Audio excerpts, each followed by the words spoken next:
Israel और Iran के समर्थक लड़ाकों की लड़ाई कई देशों के बारूदी घमासान में बदलती दिख रही है, जिसमें नेतन्याहू की हार की 100% गारंटी भी दी जा रही है।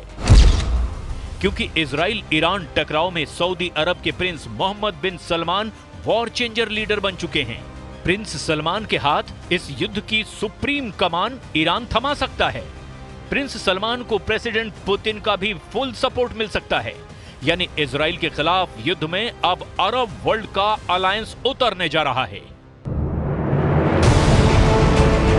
क्राउन प्रिंस मोहम्मद बिन सलमान को ईरान ने साध लिया है, जिसके साथ ही अरब वर्ल्ड का सबसे ताकतवर और दौलतमंद साथी ईरान के साथ आ चुका है। प्रिंस सलमान के ईरान के खेमे में आने का मतलब नेतन्याहू को अच्छी तरह मालूम है। सऊदी अरब और ईरान का गठबंधन खाड़ी युद्ध का रुख पलट सकता है। दो कट्टर और जानी दुश्मनों की पीस डील हो चुकी है। सौदेबाजी में ईरान को वॉर जोन में सपोर्ट मिलेगा तो प्रिंस सलमान ईरान से अच्छा खासा प्रॉफिट हासिल करने वाले हैं। ईरान की नई रणनीति का पूरा ब्यौरा देखने से पहले इसके साइड इफेक्ट का ट्रेलर देख लीजिए। युद्ध को बारूदी डोज की मात्रा बढ़ती जा रही है। हिजबुल्लाह ने इजराइल पर 60 रॉकेट दागे हैं। इजराइल में सिर्फ एक जख्मी हुआ, कुछ इमारतें टूटी, लेकिन बदले में इजराइल ने बेरूत को आधी रात से दहलाना शुरू कर दिया। रविवार की सुबह तक मिसाइलें बरसाता रहा। इजराइल के हमले में बेरूत में 20 लाशें गिरी, 60 से ज्यादा लोग घायल हो गए। शहर के माली नुकसान का अब भी अंदाजा नहीं लगाया जा सका है।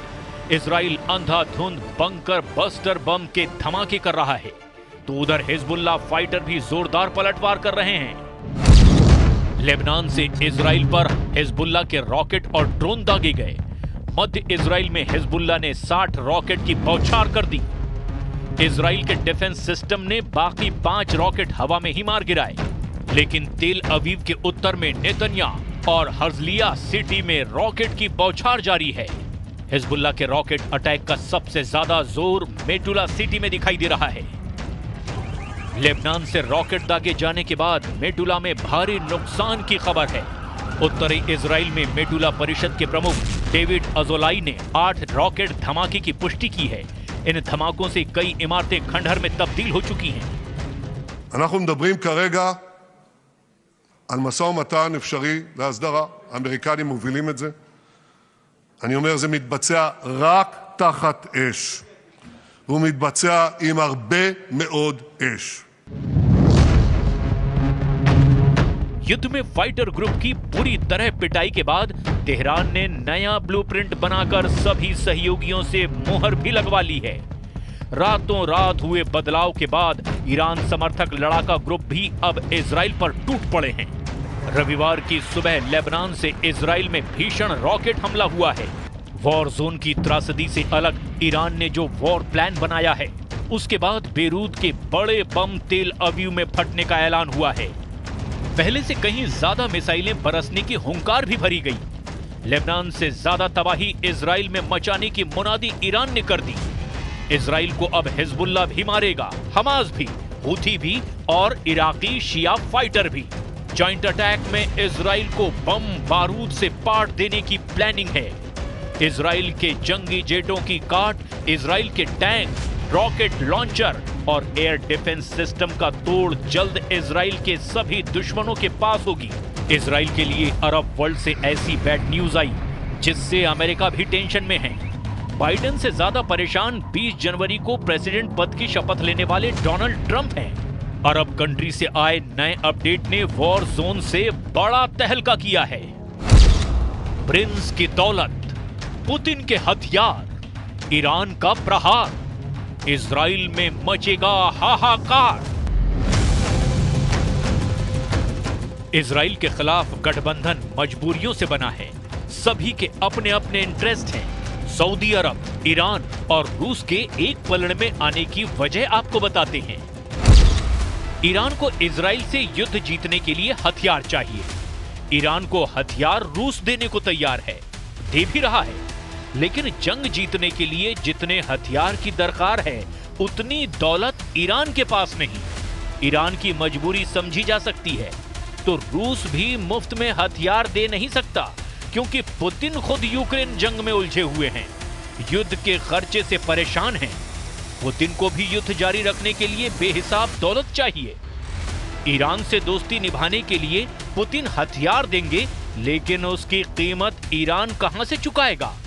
इन सभी प्रॉब्लम का सलूशन किसी के पास है, तो वो है सऊदी अरब के क्राउन प्रिंस मोहम्मद बिन सलमान, जिन्हें ईरान के सुप्रीम लीडर अपने खेमे में लाने में लगभग कामयाब हो चुके हैं। अमेरिका ने अगर अड़ंगा नहीं लगाया तो अरब वर्ल्ड में बना नया अलायंस इजराइल को युद्ध में धूल चटा देगा। नेतन्याहू के खिलाफ ईरान ने सारे मोहरे सेट कर दिए हैं। खामनेई की वॉर डील सुपर पावर को सन्न करने वाली है। सऊदी अरब अब तक अमेरिका का सबसे बड़ा सहयोगी रहा है। प्रिंस सलमान ने अमेरिका की अनदेखी कभी भी नहीं की है। बदले हुए हालात में प्रिंस सुपर पावर को भी अनसुना कर सकते हैं, और ऐसा इसीलिए कि ईरान और सऊदी की डील डन हो चुकी है। ईरान के डिप्टी विदेश मंत्री माजिद तख्त रवंची ने सऊदी अरब के साथ स्थायी शांति की पेशकश की है।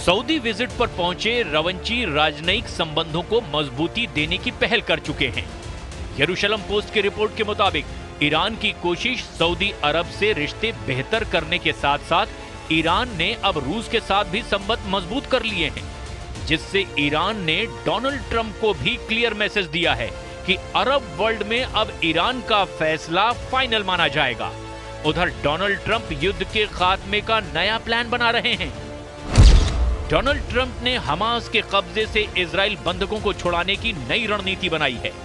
ट्रंप की प्रेस सचिव ने जानकारी दी कि वो गाजा बंधकों के लिए मुख्य वार्ताकार की भूमिका में हो सकते हैं।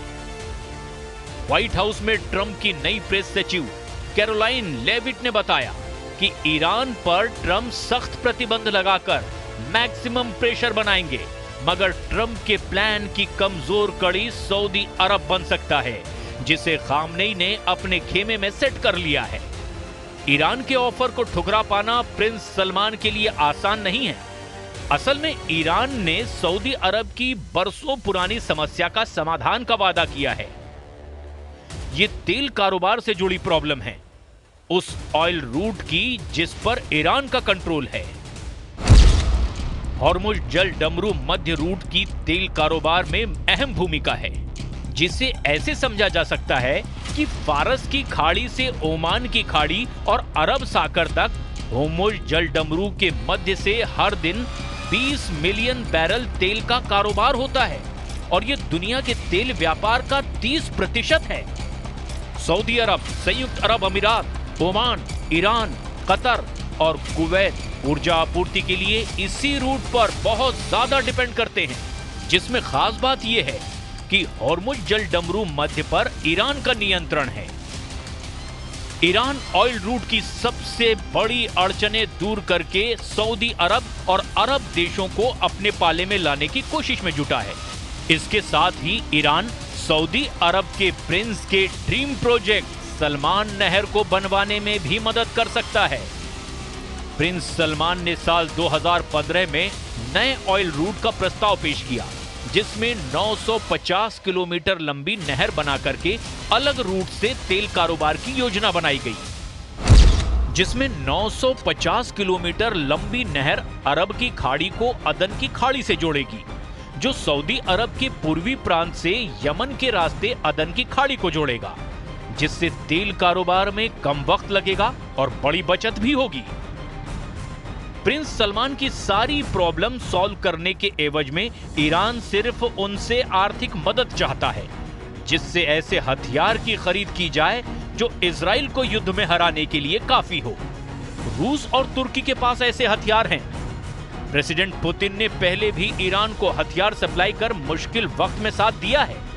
अच्छी डील मिलने पर प्रेसिडेंट पुतिन ईरान को हर तरह से हथियार से मदद पहुंचाने से नहीं हिचकेंगे, क्योंकि उन्हें खाड़ी युद्ध में किसी भी कीमत पर अमेरिका को मात देनी है, जो इजराइल के साथ मजबूती से डटा है। सुपर पावर के खिलाफ किसी भी मोर्चे पर पुतिन उसके दुश्मनों के साथ ही होंगे, ये भी तय है। ऐसे में इजराइल का युद्ध में बचना मुश्किल होगा। रूस के हथियारों की मार दुनिया यूक्रेन युद्ध में देख रही है।